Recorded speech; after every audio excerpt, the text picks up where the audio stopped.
नमस्कार, आप देख रहे हैं दैनिक साथी हरियाणा। साथियों, संविधान की मूल प्रस्तावना में लिखा है हर नागरिक वैज्ञानिक दृष्टिकोण का प्रचार प्रसार करेगा, लेकिन रेवाड़ी नगर परिषद चुनाव में अब टोटके की भी एंट्री हो गई है। अहिरवाल के दिग्गज नेता सीएम को सिद्ध पुरुष बताते हुए टोने टोटके के शब्द काली व सफेद मूठ को समझाने का प्रयास करते हुए दिखाई दिए। शायद राव का सफेद मूठ बताने का मतलब रेवाड़ी के विकास का दृष्टिकोण रहा होगा, लेकिन क्या काली मूठ से बचने के लिए वोट देना जरूरी है? राव किस बात को लेकर जादू टोने की बात समझा रहे थे, असल तो वही बता सकते हैं, लेकिन इतना जरूर है कि करीब 7 मिनट का वीडियो कई सवालों को जन्म जरूर दे गया। आखिर हम जा किस दिशा में रहे हैं, अब आपको दिखाते हैं राव ने अपनी स्पीच में ऐसा क्या कहा जिसकी चर्चाएं हो रही है।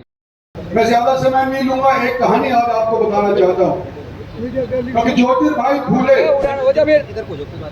किस वजह से फूलते हैं कि उन्होंने एजुकेशन के ऊपर बल दिया, महिलाओं को आगे लाने का प्रयास किया। और आज से 200 साल पहले जब उनका जन्म हुआ था, जब हमारे देश के अंदर पढ़ाई लिखाई कहीं कहीं चंद घरों के अंदर हुआ करती थी। मैं अपने बचपन की बात बताना चाहता हूँ, हरियाणा की बात बताना चाहता हूँ, जब पंजाब और हरियाणा और हिमाचल प्रदेश एक हुआ करते थे। हमारे गांव के अंदर बहुत कम एजुकेशन थी, लेकिन फिर भी उस टाइम के ऊपर भी सिद्धि पुरुष कहलाए जाया करते थे।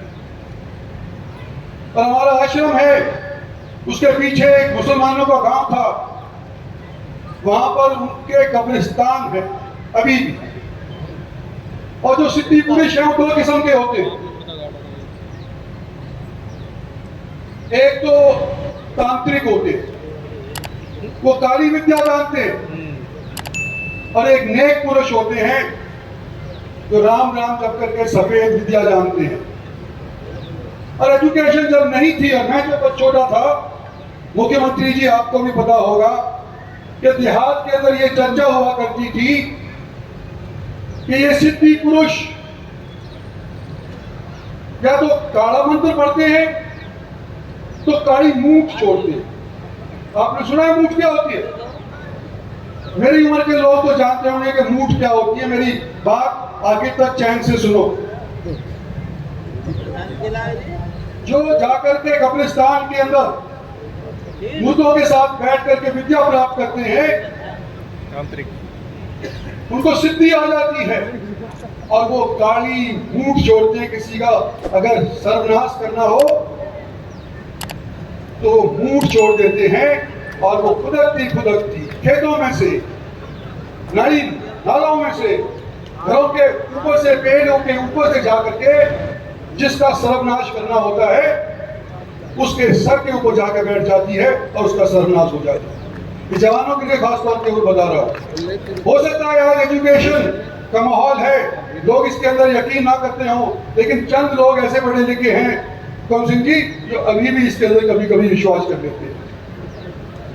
दूसरी होती है सफेद मूठ।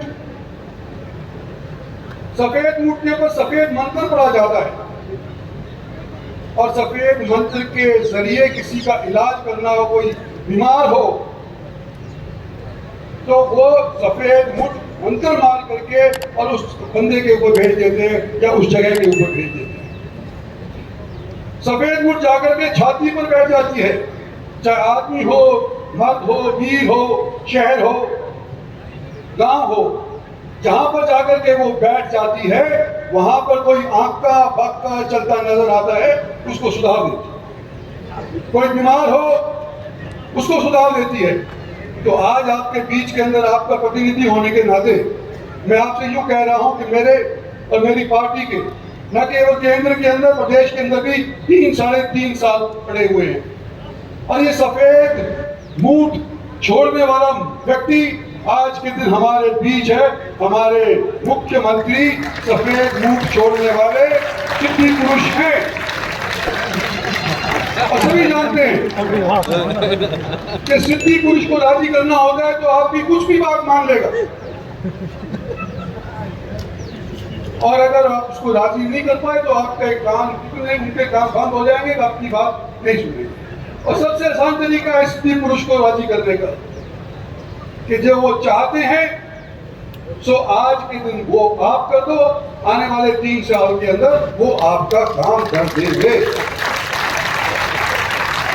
रेवाड़ी के अनेक समस्याएं हैं,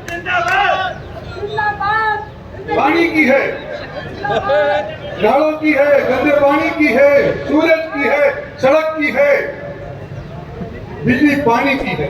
तो भाई मुख्यमंत्री जी अपने आप राजी हो जाएंगे, और मुख्यमंत्री राजी अगर हो गया तो ये सफेद मुख छोड़ देगा, और सफेद मुख छोड़ने के बाद भिवाड़ी का कोई भी बीमार हो, भिवाड़ी का कोई मोहल्ला बीमार हो, मुख्यमंत्री को हम राजी कर लेंगे। आने वाले समय के अंदर हमारे सब काम ये हल कर देंगे। धन्यवाद और जय हिंद।